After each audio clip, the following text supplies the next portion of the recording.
Kali2Thumbz's in the building, out here in Los Angeles, California. This is going to be my very first time actually doing a offline franchise. I normally do a lot of CFM. That's my thing.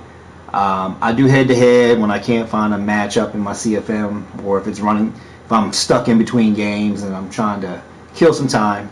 But for the most part, I try to stay out the lobby as much as possible.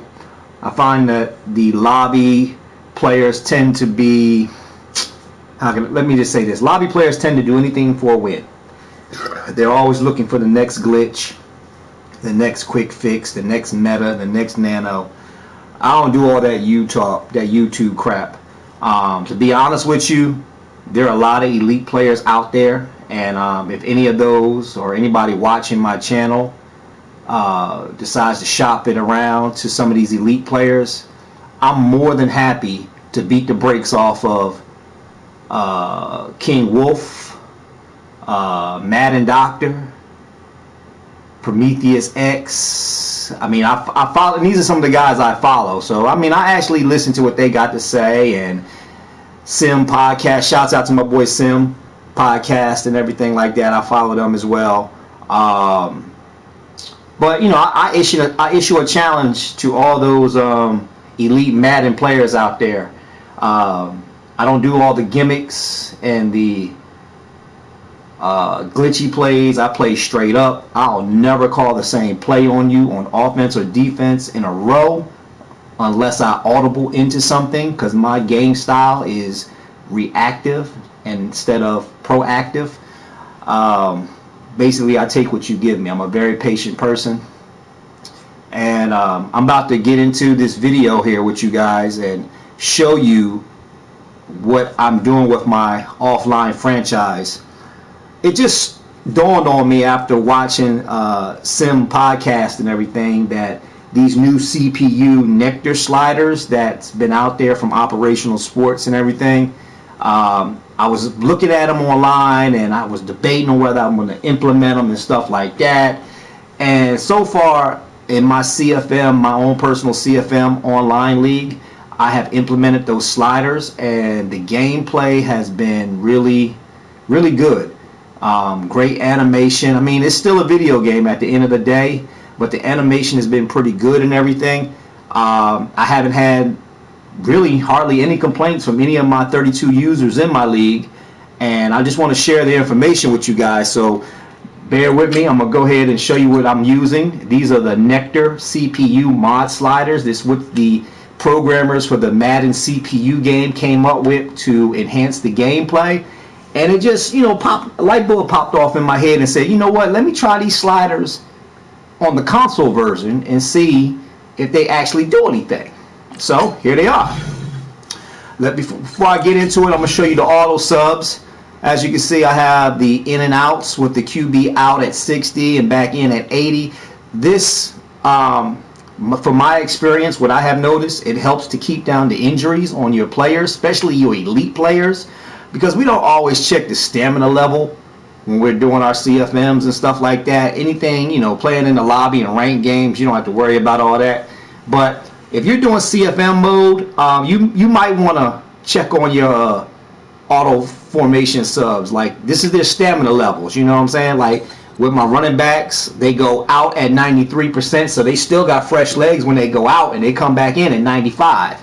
So I'm constantly keeping fresh legs on the field, and it would benefit those that, you know, a lot of people get in these CFM leagues and they just make all kinds of crazy trades based on, oh, I want Julio Jones on my team and you got the New England Patriots or something. I mean, just unrealistic stuff that would never happen unless it was just a fantasy draft.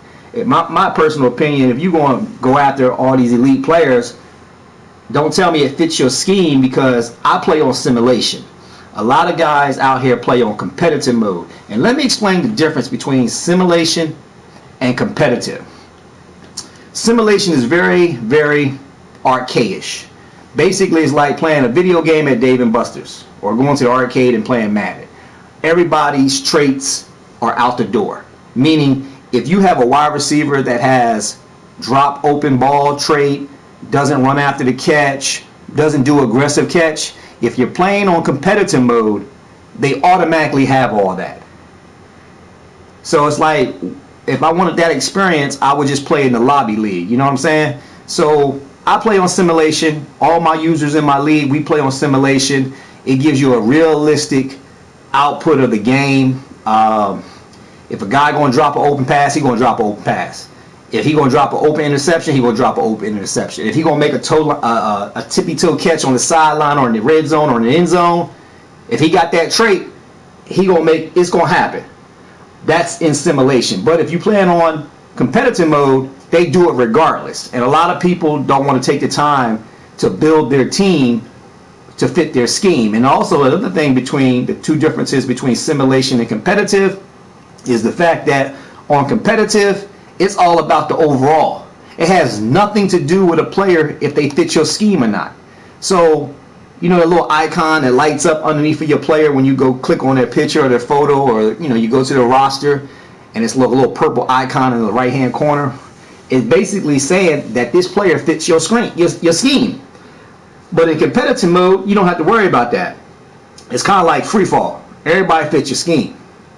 So the other thing that I like about the simulation part is when you got guys that actually fit your scheme and you do your progression, you're doing your your game prep and everything, you get additional points for those players that fit your scheme.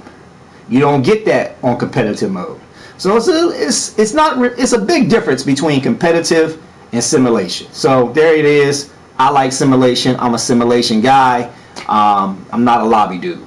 Now back to the as you can tell, back to the offensive game substitutions, auto sign-in subs.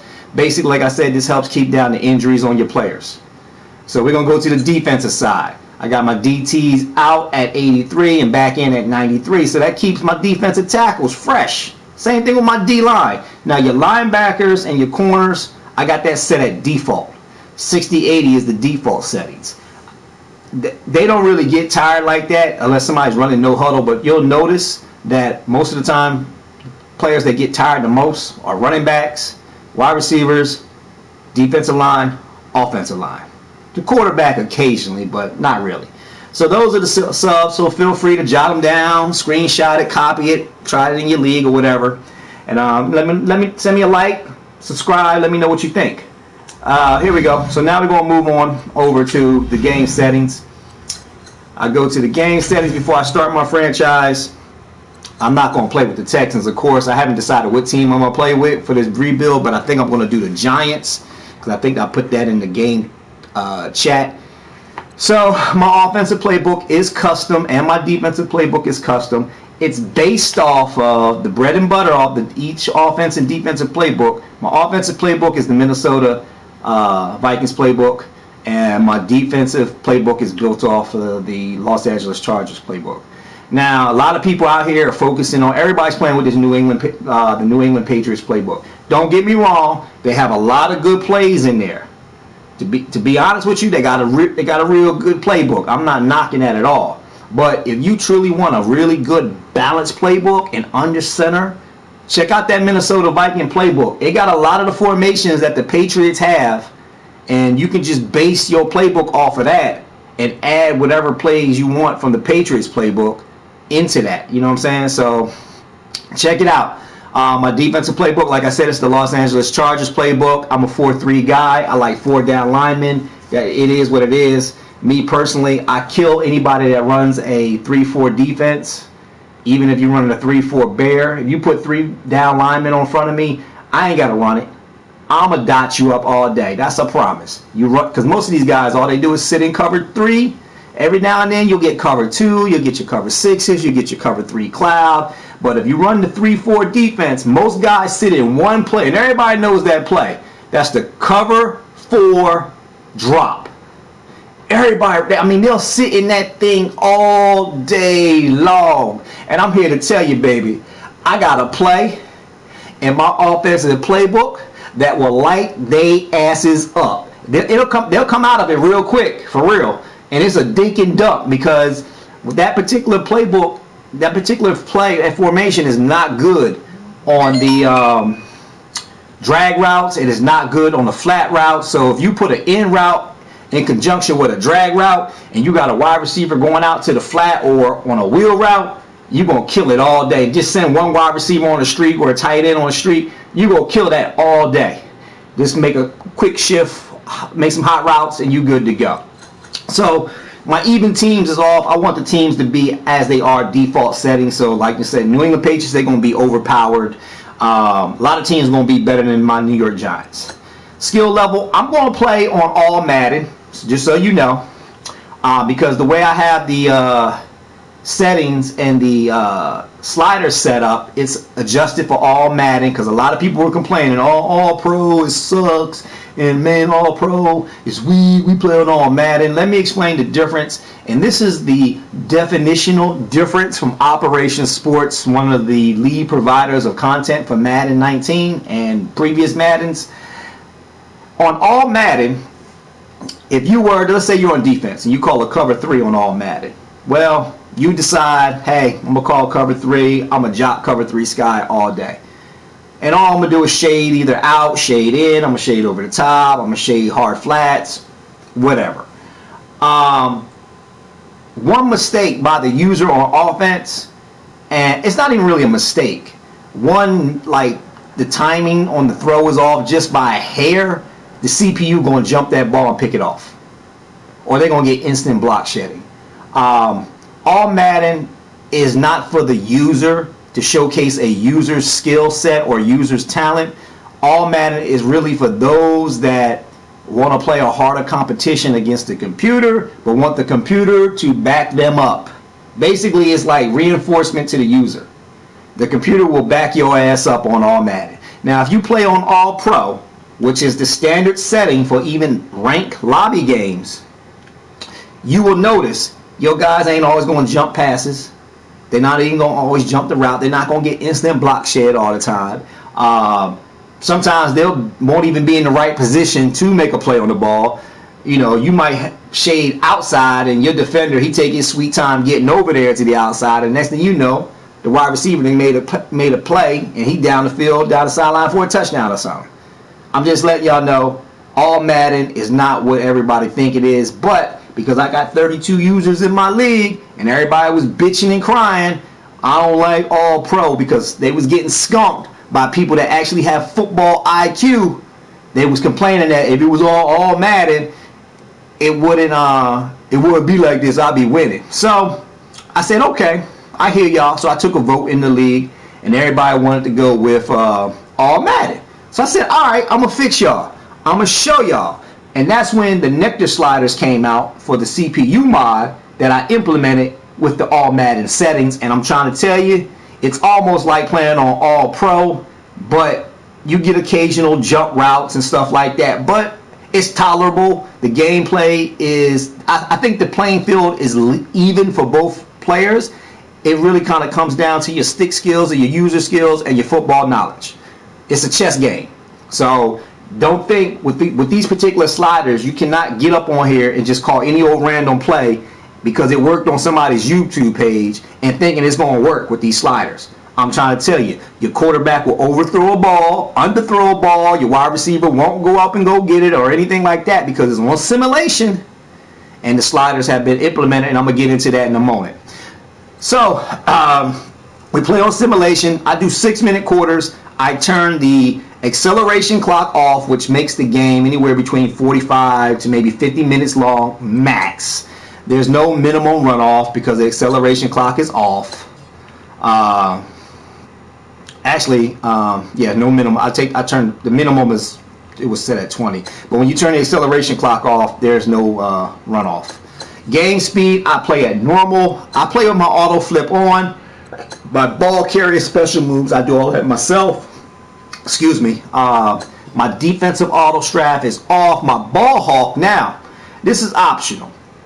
You can play with ball hawk on and you're gonna get great animation, or you can play with ball hawk off and you still gonna get great animation.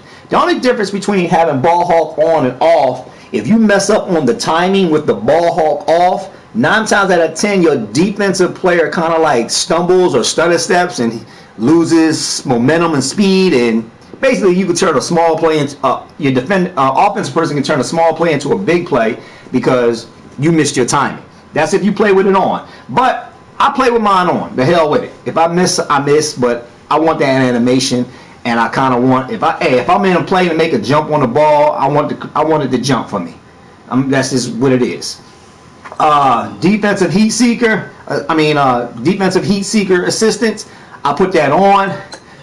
You can leave all this stuff off again, but it's totally discretion. It doesn't affect the gameplay whatsoever. It's just whatever you feel comfortable with. The only thing that kind of affects how you play the game, it has a pro and it has a con, is the ball hawk. The defensive switch I put on because I like when I click on my button and the ball's in the air, I want the CPU to assign me to the closest defender, to either the receiver or the ball. Injuries. Now the injuries normally are set for default at 10%. I set them at 15. I keep it under 20. Most people, when they play these leagues, I'm trying to tell you, these guys don't know what the hell they're doing as commissioners. They'll have the injuries set at 50%. You'll play the first quarter of a game and you got 6 injuries on your team and your opponent got 6 injuries on his team. They might not be big injuries, but it's 6 injuries. Come on now. No many people get hurt like that in no one game or no first play or first half of a football game. So we set that at 15. We keep it in the middle. Fatigue. Fatigue is normally set at 25. Fatigue is normally set at 50%. I adjusted it to 25% because at 25% I feel as if that gives you a realistic game feel and how the guys move. They get tired. If guys got good stamina, it won't really affect them. If they got piss poor stamina, if you got a guy with 69 or 70 stamina, his ass gonna get tired. So you be careful how you draft, who you sign, and stuff like that. Now the player speed threshold scale is normally set at 10%. I set it at 0, and the reason why I set it at 0, it takes everything out of the equation. If you got a guy with 99 speed, he gonna run like he got 99 speed. If you got a guy trying to guard somebody or run after somebody with 99 speed and you only got 80 speed, well damn it, it's gonna look like Chris Johnson is outrunning your ass. And that's how it should be. Why have the guys on defense try to play catch up? Allow the defense to have the opportunity to play catch up. If your offensive player is faster, he's just faster. Draft better, sign better, progress better. Stop being a baby about it. All right. Of course, kickoff, and I like to have the win as my second choice, and I like the kickoff because I like the ball back at halftime. All right. So now that we got that set, let's go here to the sliders. We're gonna look at the player sliders first. Now the player sliders, as you can see, this is for the user. QB accuracy 21%. That means if you got a rookie quarterback like a Lamar Jackson, a Josh Allen, if you throw 10 passes, I promise you 4 of them gonna be in the dirt. And that's realistic. He's a rookie. Now I had these sliders set when I was playing with the Patriots. The Patriots and the Packers. Now Tom Brady and Aaron Rodgers, if I throw 10 passes with them with these settings, they might overthrow or throw 1 in the dirt out of 10 passes. Which, to me, that's what they do in real life. So, it's set at 21%. Pass blocking. Now, everybody looked at pass blocking. Oh, man, 12%. I'm going to get sacked. Well, no, you're not. Because in the NECTAR sliders, they have a complete breakdown of what each slider does while you set it the way it's set. And I have that. And I may post that in the description once I'm done uploading the video and everything, so that you guys can copy it down if you want to use it, and basically gives you a complete breakdown of what each slider does. But pass blocking set at 12%. You don't get the instant block sheds. Don't think somebody's going to get an instant block shed because the pass block is at 21%. If you got an elite pass rusher like Joey Bosa or Myles Garrett, and they going up against a mediocre tackle, they coming. They're not going to block them for long. I'm going to tell you, it's like 1/1000 and they ain't on your ass. And that's realistic. Wide receiver catching, I dropped it down to 40%. You still get great animation with it. You still get good aggressive catch, run after the catch, possession catch. But like I said, we're on simulation, so if your guy ain't going to catch an open pass, if you throw the ball 25 times, he might drop one. That's just how it is. And that goes for defense too. Run blocking is set at 12%. Don't feel bad. You still get great animation. You got an elite offensive lineman. They're gonna push that defensive line. Draft good, sign good people, and you be all right. Progress your players. Fumbles are set at 7%. I was noticing when the fumbles were set at default and guys are getting hit sticks. Not even really hit sticks. They were just doing regular tackles. And a lot of these running backs and wide receivers coming across the middle, they were just fumbling. Now, they don't fumble that much in real life, so why should they be fumbling on the game? So it's set at 7%, and the NECTAR slider roster gives you a complete breakdown of everything and why it is. Reaction time. This is for your pass defense. Now, if you got somebody like a Patrick Peterson or an elite safety or something like that, and he got good awareness and play rec, you ain't got nothing to worry about. They gonna be where they need to be and do what they supposed to do. But if you got somebody out there who's just athletic, fast, and got good ability, well, if you're not using that person, you gonna get lit the fuck up. I'm just gonna keep it real with you. Interceptions are at 23%. I set the injuries at 23% because, not injuries, interceptions at 23% because if you don't have a player with at least 65 catch on defense, really 62, if you don't have a player that has at least 62 catch on defense, I can throw the ball to you square in your chest and you might muff it. It might shoulder pad you, hit you off the helmet, whatever. You might deflect it, but you ain't gonna catch it. And why should you catch it?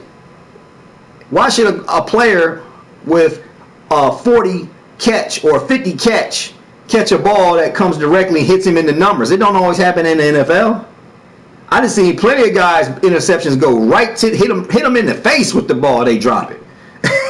So it's set at 23%. Pass coverage is 22%.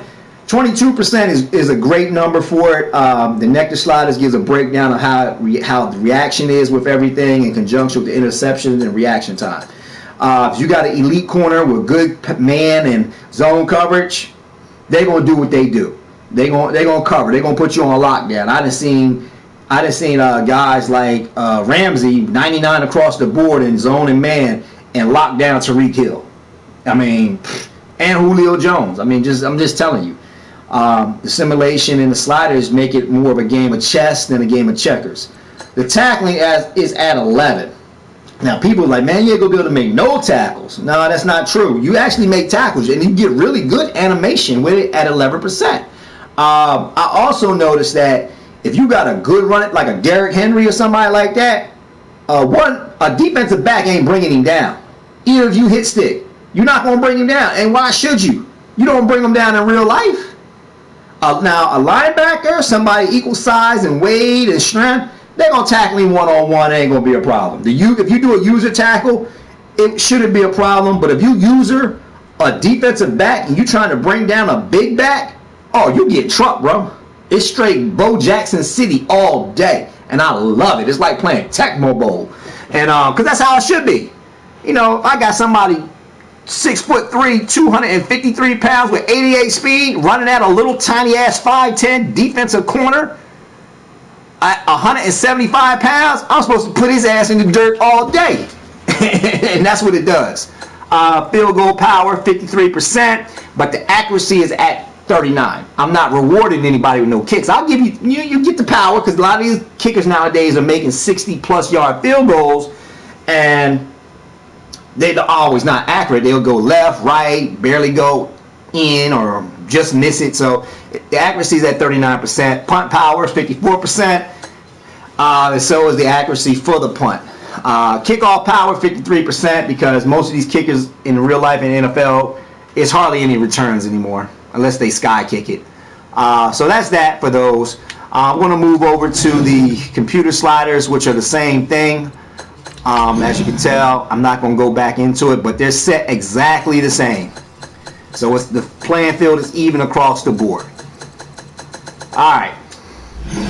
Now, for all that, moving on, let's start the franchise up.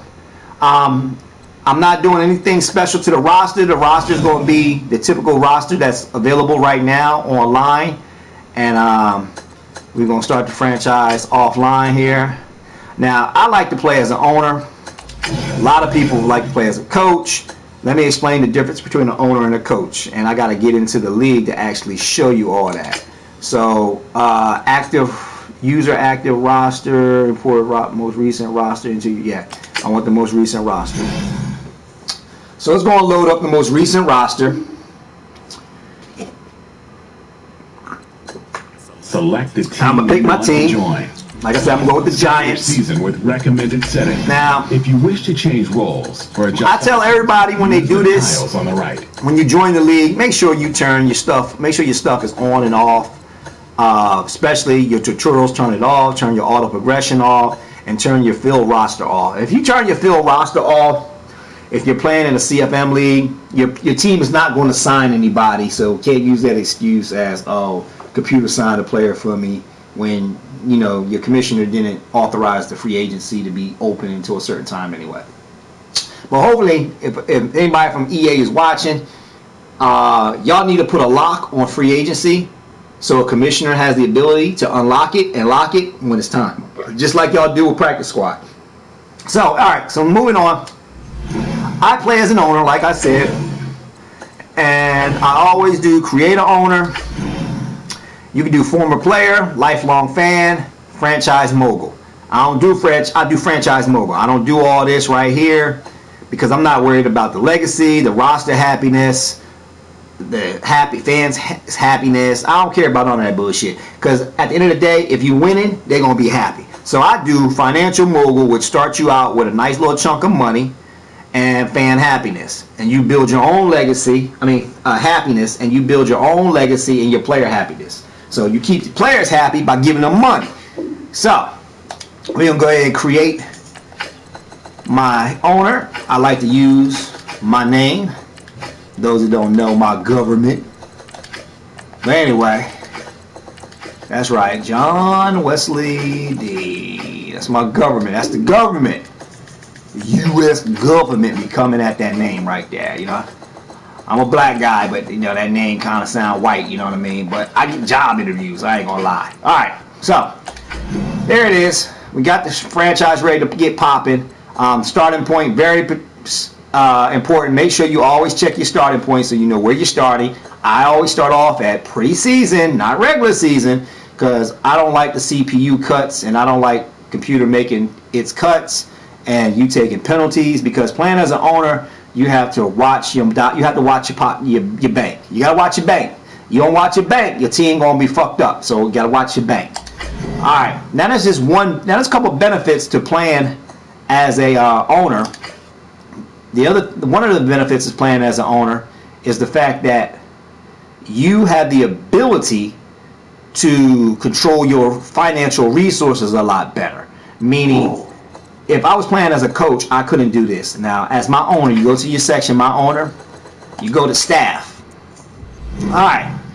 I don't like none of these dudes right here. I mean, I might keep now that's defensive line. I'm going to fire all these coaches. I'm going to fire the head coach. I'm going to fire the trainer. I'm going to fire the scout. I don't like none of them. Schumer sucks. I like generic coaches. So, now, the trainer. These are your trainers. You always want to go with a trainer that has either good or world class.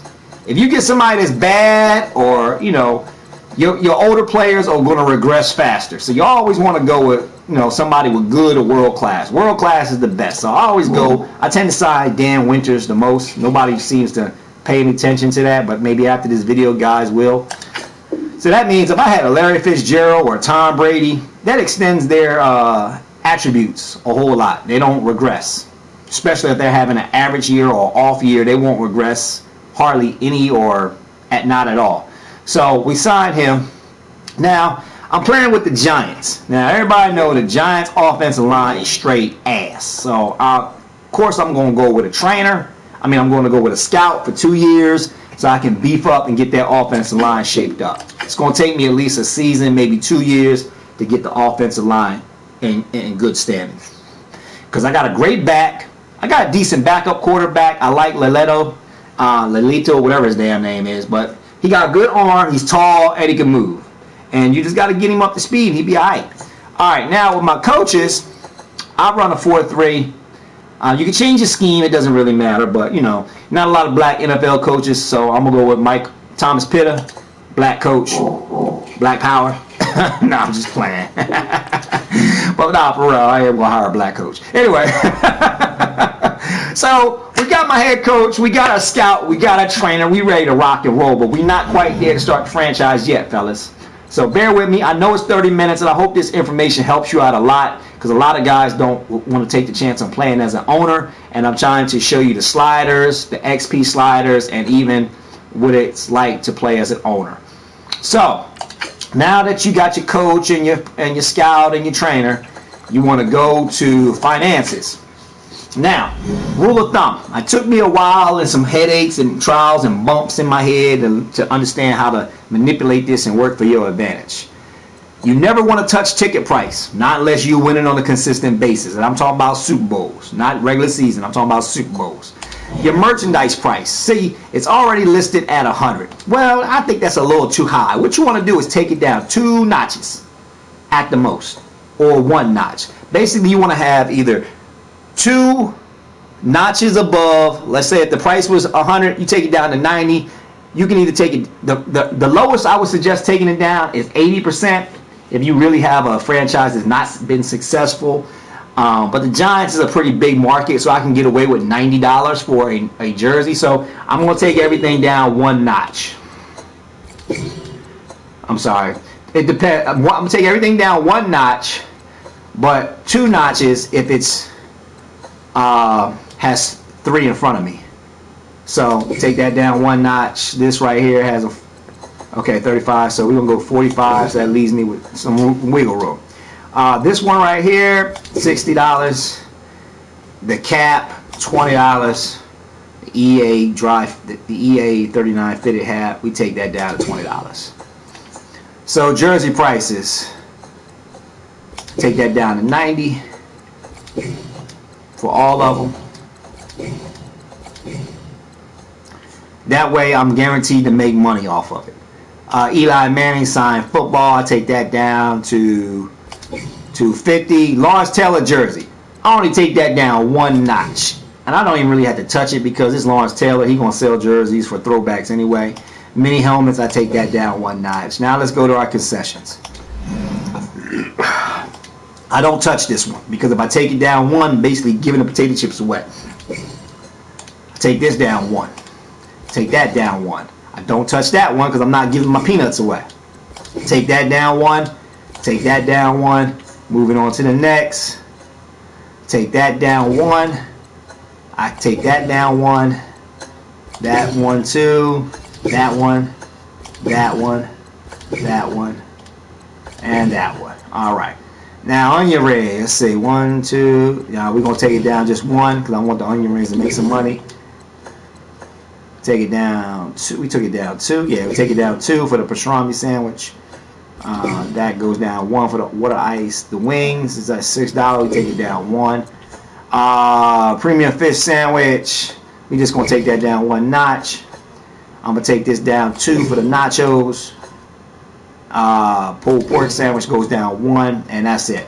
Now, before you get started, you want to go check out your stadium so you know what you're working with. Very important. Now you can always do 1 or 2 things. If you got an older stadium, like this stadium only 8 years old, I'm not about to tear it down and build a new one, so I'm gonna keep it. It's still in the green, but when it starts to get below 50, it goes to the red. So you want to start either upgrading, making your repairs, or if you got an older stadium, just build. If you how can I say this? If you join a league and you got a stadium that's 15 plus years or older, and you got a bunch of red on that column, and it's not green, it's saying 80s and the 80s or the 70s, then just go ahead and build a brand new stadium. Pick something that's economically affordable for your market size, because if you pick the wrong stadium and you in a small market, you'll be you won't have money to re-sign players or don't get bonuses and stuff like that, because all your money going to your stadium because you ain't making no money. All right, so right now we're good on the stadium. So go to our coach scheme. We're gonna set it up real quick, and I'm gonna upload the sliders in a minute. But I am a vertical power guy because I like my guards and center to be power guys and pass blockers on the outside. Deep threat tight end, I like that. Deep threat wide receiver, fullback block, halfback. I like my halfback to either be power or a combination of both, and a strong arm quarterback. Now, I like the 4-3 defense. Like I said, I'm a 4-3 guy, so I can go for either one. But the Tampa 2 is also a 4-3 defense. So I'm good with either one. I actually like the pass coverage for the linebackers, building them up to that. And I like power rushers and speed rushers. So I'm not worried about a run stopper because the power rushers can act as run stoppers.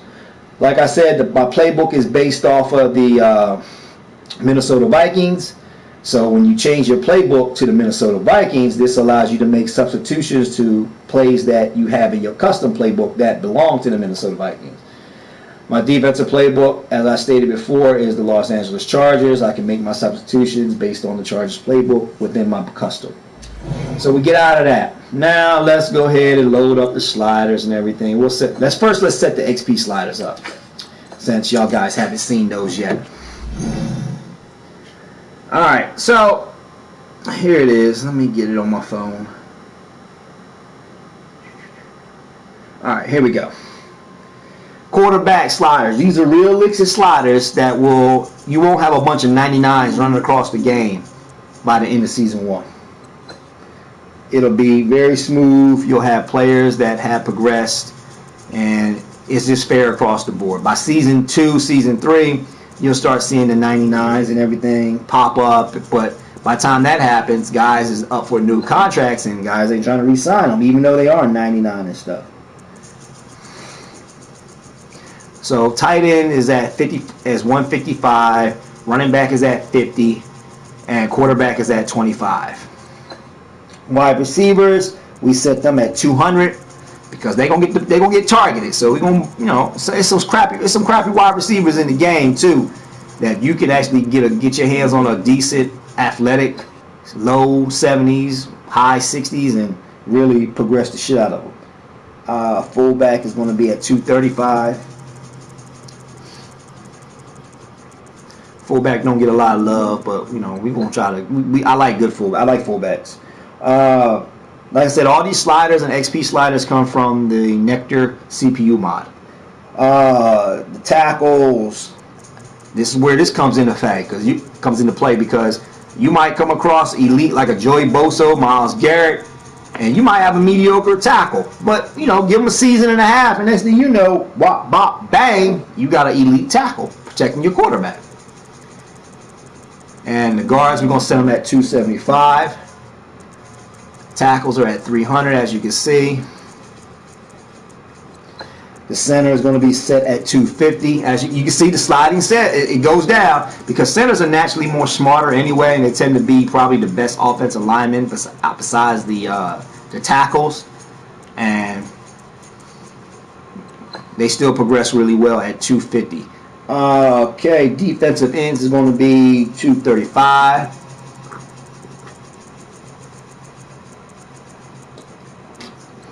You can get yourself an elite defensive end within season and a half. Defensive tackle is 285. Somebody that can really mess up your interior. Like I said, season and a half, 2 seasons, they be up to speed. Middle linebackers, we set them at 185 because most people use them the most.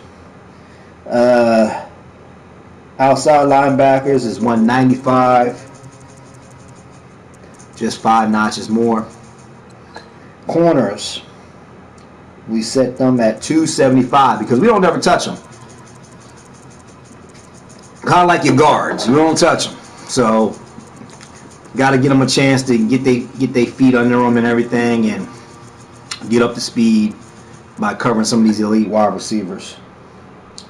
All right, now safeties, free safeties is 270. Free safeties is 285. I'm sorry, I went all the way past it, didn't I? And the strong safety is going to be at what? Oh shit. I think strong safety is going to be a 2. Damn it, I forgot to write that one down. I'm pretty sure it's 275.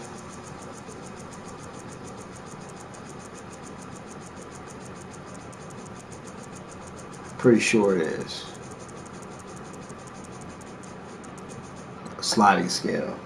Then my kickers. Oh no, strong safety. Here it is. I found it. 285. They the same. Okay.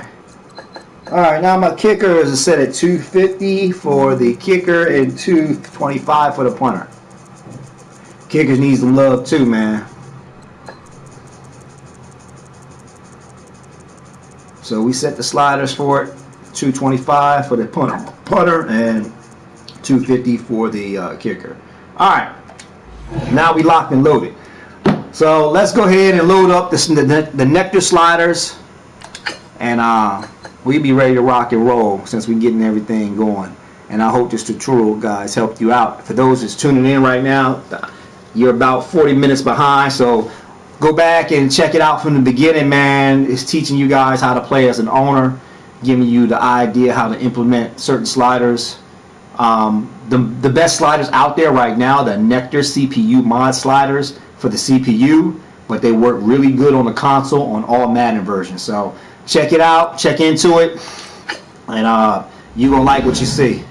I do a complete breakdown of it. Alright, so import sliders. Yes, everything's set.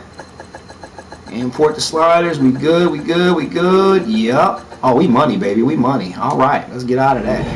Alright, let's go ahead and look at our roster. Like I said, starting out the first season, this is the preseason, and this is going to be a complete tutorial on the Giants. I'll broadcast the gameplay a little later, but we got the stadium situated, we got the owner situated, we got our trainer, we got our scout, we got our head coach, we got our scheme, we got our auto substitution set up. So we're good to go on a lot of things on it. So, but let me make sure that's set on this too, because it is set up for this one. I think I can just load it. I didn't load. Oh man, I gotta do it manually now. Shit. Alright, well, I'll come back to that one and I'll set that one up manually, because I believe everything was 60-40, 60-40. Shit. Okay, I'll come back and set all that up manually, and I'll incorporate that video. I thought I would be able to implement it in here, but I guess I can't. I can't load it up like I thought. So go back, check out the beginning of the video, guys. Thank you for tuning in. Give a like, give a comment. I'm going to actually upload the sliders in the comment section so that you guys have a complete breakdown after I close the video out. So go to it, click them, gather them, implement them. Gives a complete breakdown and a explanation of why each slider is the way it is and what it does. So I hope you guys enjoyed. I hope it was informative for you. And when I get the auto substitution going on, I will show you guys how that's set up, and show you the gameplay footage, and you can watch throughout the course of the season as I start this offline franchise with the NECTAR mod CPU slider, so you can actually see how authentic the gameplay, the animation is, the decrease of bullshit that we see on Madden all the time. Once again, y'all have a good night. God bless. Thanks for tuning in.